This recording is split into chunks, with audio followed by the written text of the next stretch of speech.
Some stories do not start with fireworks, magic, or beautiful moments. Some stories begin in silence. A silence so soft that you don't even notice how it is slowly taking over your life.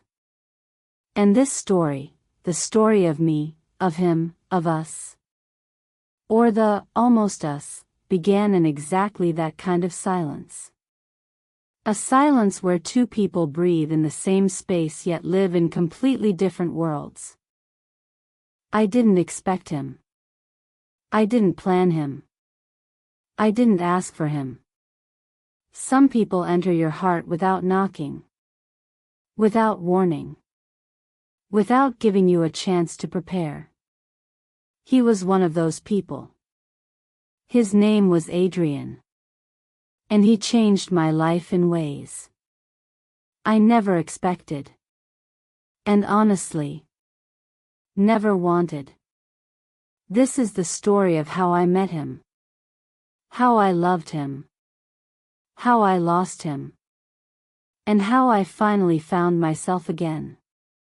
I still remember the first moment he walked into my classroom. Monday morning. Cold weather. Students half awake. Teachers half tired. And then he walked in. Late, sleepy, messy. Holding a cup of cheap coffee. Like he hadn't slept in years. He didn't look around. He didn't greet anyone. He didn't care about the world. But my eyes. They found him instantly. Maybe it was his tired eyes. Maybe it was the way his hair fell over his forehead. Maybe it was the quiet storm he carried inside him. I didn't know it then. But something inside me whispered. This boy will matter to you. I should have ignored that voice. I should have looked away. But I didn't. Instead, I kept watching him. Without understanding that I was watching. The beginning of my heartbreak. The first time we spoke. It wasn't magical. He didn't smile. He didn't flirt. He didn't even look at me properly. He simply said, "Do you have an extra pen?" I said yes. He said thanks. And that was it. Just a simple exchange. Just a small moment. But that's how love sneaks in. Slowly, quietly, invisibly. The next time we talked, it was because he didn't understand the lesson. Then he asked about homework. Then I asked about his music. Then he told me his favorite songs. Then we talked about movies. Food. Life. People. Everything and nothing at the same time. It wasn't fast. It wasn't dramatic. But day by day, we became closer. And day by day, my heart started falling for him. Falling deeper than I ever planned. There was no moment when I said, "I love him." It wasn't one big moment. It was thousands of little moments. The way he laughed when he was really tired. The way he tried to hide his sadness behind jokes. The way he said, "Thank you," like no one ever thanked him before. The way he looked surprised whenever someone showed him kindness. My heart fell for all of it. He wasn't perfect. He wasn't a hero. He wasn't a romantic boy from a movie. He was just a broken boy with a soft heart hidden under too many wounds. And I wanted to heal him. I wanted to be the person he trusted. I wanted to be the reason he smiled. I didn't know that sometimes the people we want to heal end up being the ones who hurt us the most. One night, at 11:24 p.m., my phone buzzed. "Adrian, are you awake?" I stared at that message for a moment, feeling my heartbeat quicken. I replied immediately. "Yes, what happened?" He said. "I don't know.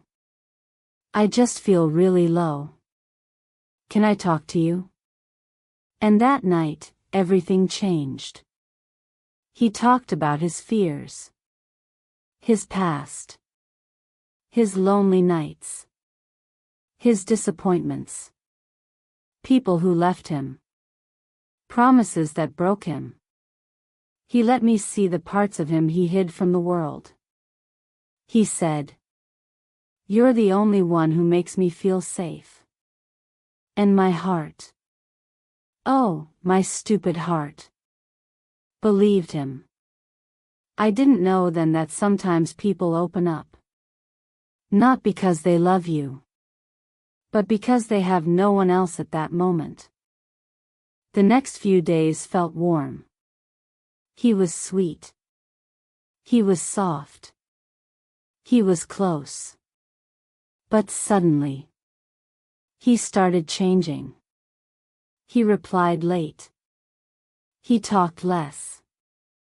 He smiled less. He avoided eye contact. I asked if something was wrong. He said, "No, I'm fine. Just busy." But it wasn't true. He wasn't busy. He was slowly pulling away. And I didn't understand why. One afternoon he said, "Can we talk later?" My heart sank. That sentence never means something good. We met near the old tree beside the library. The same place where we talked for hours before. But today felt different. Cold. Empty. Dangerous. He didn't look at me when he said, "I think we should stop talking so much." My throat tightened. Did I do something wrong? He shook his head. "It's not you. It's me." The most painful cliché in the world. I asked him the question that stabbed my own heart. "Did you love me? Even a little?" He paused. A long, cruel pause. Then he whispered, "I don't think I did." And in that moment, my heart shattered so loudly that I'm sure even the wind heard it. After that conversation, he disappeared like I never existed. No good night. No good morning. No, how are you? No, take care. Just silence. A silence so heavy that it felt like drowning. A silence so loud that it screamed inside my ears. I kept checking my phone. I kept waiting. I kept hoping. But he didn't come back. He never looked back. The first night after he left, I cried until I couldn't breathe. The second night, I cried again. The third night too. Memories hurt the most at night. Songs felt sharp. Photos felt poisonous. His name felt like a knife in my chest. I blamed myself. Maybe I wasn't enough. Maybe I cared too much. Maybe he liked someone else. Maybe I deserved this. But none of those thoughts were true. The truth was simple. He didn't love me. And nothing I did could have changed that. For weeks, I regretted everything. I regretted giving him my pen. I regretted helping him. I regretted replying to his late-night message. I regretted letting him get close. I regretted letting my heart fall for him. But most of all, I regretted loving him. Not because he was bad. Not because he was cruel. But because I loved him more than he ever deserved. Healing took time. A long, painful, messy time. Some days I felt strong. Some days I broke down. Some days I moved forward. Some days I went backwards. Healing is not a straight line. It's chaos. It's confusion. It's crying and smiling in the same hour. But slowly, I started finding myself again. I started reading again. Listening to music again. Sleeping better. Laughing a little. I didn't heal because I stopped loving him. I healed because I started loving myself again. He was not my forever. He was not my soulmate. He was not my destiny. He was a lesson. A tough lesson. A painful lesson. A necessary lesson. He showed me my weakness. But he also showed me my strength. He broke me. But he didn't destroy me. And that difference, that tiny difference, saved me. Love is not confusing. Love is not painful. Love is not maybe. Love is not silence. Love is not leaving without a goodbye. Love is consistency. Love is effort. Love is communication. Love is honesty. Love is choosing each other every day. He never did that. And I finally accepted it. For a long time, I blamed myself for everything. But slowly I learned to forgive myself. For loving too much. For caring too deeply. For trusting too easily. For staying too long. For hoping too hard. None of it was my fault. My love was not the problem. His inability to love was. The pain changed me. It made me wiser. It made me calmer.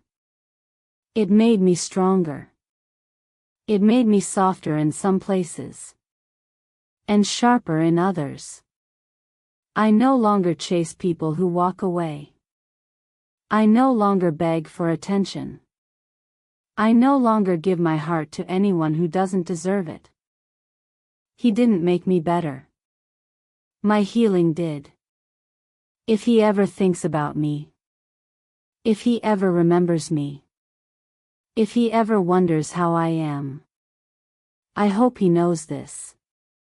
I truly cared for him. I truly loved him. I truly wanted the best for him. But I am done with him. I am done with the pain. I am done with the memories. I am done with the waiting. I am done with the regret. Because now I understand something powerful. I regret loving him. But I don't regret surviving him. I came out stronger. I came out kinder. I came out free. And that is enough.